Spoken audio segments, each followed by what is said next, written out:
miên nè ná ca biaទឹកដីយើងពូជសាសន៍យើងអំបូរយើងសាសនាយើងជាងយើងជាអ្នកខ្មែរជាជនជាតិខ្មែរនឹងទេអ្នកណាក៏ដោយបើមកប៉ះពៀពុទ្ធបរិស័ទយើងប្រទេសជាតិរបស់យើងម្ចាស់ត្រូវតែលះបង់ឲ្យការពារឲ្យបាននេះជាអ្វីដែលដូនតាយើងបានធ្វើមកគ្មានអ្នកណាការពារទឹកដីយើងពូជសាសន៍យើងអំបូរយើងសាសនាយើងជាងយើងជាអ្នកខ្មែរជាជនជាតិខ្មែរនឹងទេត្រូវការពារហើយដើម្បីការពារទឹកដីសាសនាវប្បធម៌អរិយធម៌អ្វីទាំងអស់បានណាគឺលុះត្រាតែម្ចាស់មានចំណេះដឹងបើអត់ចំណេះដឹងទេបកូនណាម្ចាស់មើលសង្គមនេះ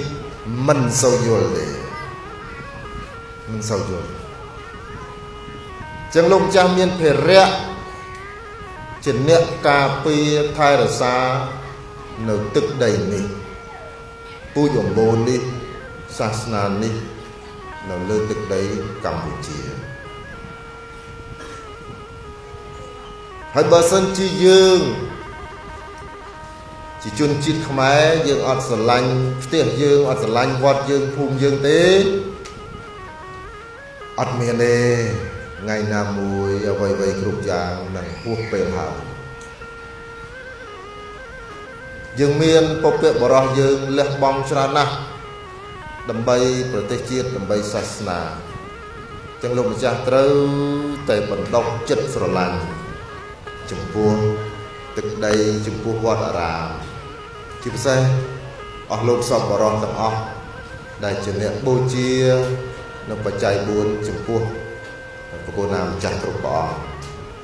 អញ្ចឹងហើយម្ចាស់ស្ដាប់បានទេប៉ុណ្ណឹង